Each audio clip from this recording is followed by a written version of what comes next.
हमद है अल्लाह जल्ल शानहू जी जैं हज़रत मुहम्मद मुस्तफ़ा सल्लल्लाहु अलैहि वसल्लम के पैदा फरमायो। दुरूद आहे हज़रत मुहम्मद मुस्तफ़ा सल्लल्लाहु अलैहि वसल्लम ते जैं अल्लाह के ज़ाहिर फरमायो। शुक्र आहे अल्लाह ताला जो जैं असांखे इंसान ठाहियो। एहसान आहे सोणे मदनी मुहम्मद मुस्तफ़ा जो जैं असांखे मुसलमान बनायो। तारीफ़ आहे उन रब जी जैं असांखे ॻाल्हाइणु सेखारियो। सोणे नबी रऊफ़ रहीम ते दुरूद सलाम आहे जैं असांखे कलमो पढ़ायो। रब बेनियाज़ जो करम जैं असांखे ईमान अता कयो। दुरूद साहिबे तख़्तो ताज ते जैं असांखे क़ुरान ॾिनो। हमदुन मालिक यौमिद्दीन जी जैं ज़मीन मथां इंसान पखेड़े छॾिया।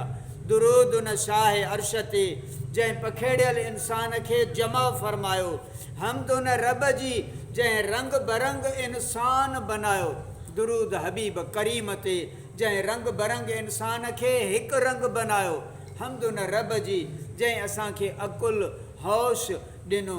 दुरूद सोणे नबी करीम सल्लल्लाहु अलैहि वसल्लम ते जैं जाम इरफान सां असांखे मतवालो ऐं मदहोश बनायो। तारीफ़ उन रब जी जैं नबूअत जे आसमान ते मुख़्तलिफ़ सितारा चमकाया। दुरूद उन आफ़ताब रिसालत ते जैं पंहिंजे दामन नूर में सभु सितारनि खे ढके छॾियो।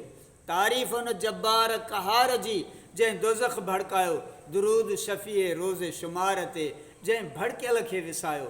तारीफ़ उन ख़ालिक जी जंहिंसां सभ जी शुरूआत। दुरूद उन ख़ातम ते जंहिं ते सभ जी इंतहा। दुरूद उन सोणे नबीअ ते जंहिं फरमायो ला इलाहा इल्लल्लाह। तारीफ़ उन अल्लाह जी जंहिं फरमायो मुहम्मदुर रसूलुल्लाह सल्लल्लाहु अलैहि वसल्लम। अम्मा बाद ॼाणणु घुरिजे इंसान जी नज़र सिज जे मुक़ाबले में कमज़ोर त इंसान बाहि खां फैज़ कीअं हासिलु करे। ॻाल्हि इहा आहे त हर कमज़ोर आला जे मुक़ाबले में मजबूर आहे। त मख़लूक जो इहो हाल आहे त पोइ ॾिसो ख़ालिक अकबर रब जी ज़ात आला आहे। कहिड़ी अखि में ताक़त आहे त रब जी तजली सही सघे।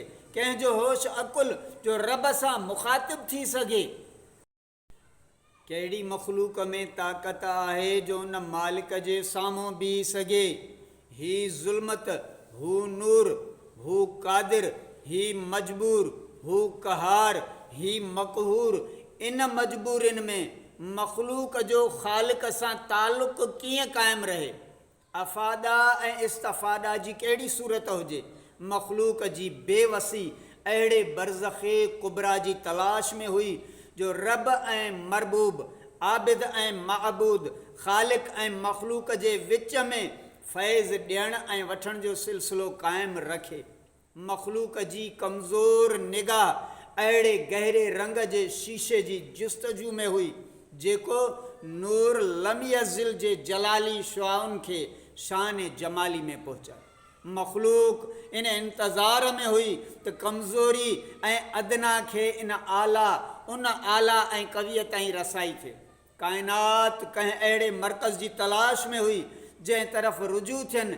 इन मजबूरी ऐं माज़ूरीअ ते रब क़दीर रहम फरमायो।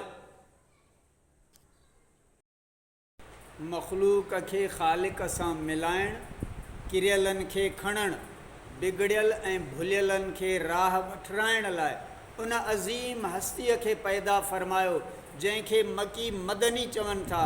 अर्श वारा अहमद मुजतबा चवनि था त फ़र्श वारा मुहम्मद मुस्तफ़ा सल्लल्लाहु अलैहि वसल्लम चवनि था। उधर अल्लाह से वासिल, इधर मखलूक में शामिल ख़वास इस बरज़ख़े कुबरा में हर्फ़ मुशद्दिद का। अल्लाह चवण सां ॿई चप जुदा थियनि था। लफ़्ज़ मुहम्मद चवण सां ॿई चप मिलनि था। माना हेठियनि खे आला सां मिलाइण त आयो आहे ऐं ख़ाली न आयो आहे। हिकु नुस्ख़ो कीमिया बि आंदो अथई जंहिंजो नालो आहे क़ुरान करीम। सुभान अल्लाह। नुस्ख़ो कीमिया छा आहे? बीमारनि लाइ शफ़ा, सेहतमंदनि जी बका, गुमराहनि लाइ रहनुमा, मस्जिदनि में जंहिंजी तिलावत थिए थी, मैदाननि में जिहाद, अदालतुनि में फ़ैसिला, बाद मौत, क़बर ऐं हशर में बि कमु अचे। मतिलबु त इंसान जे दीनी दुनियावी मसइलनि में दस्तूरुल अमल मंशूर आहे।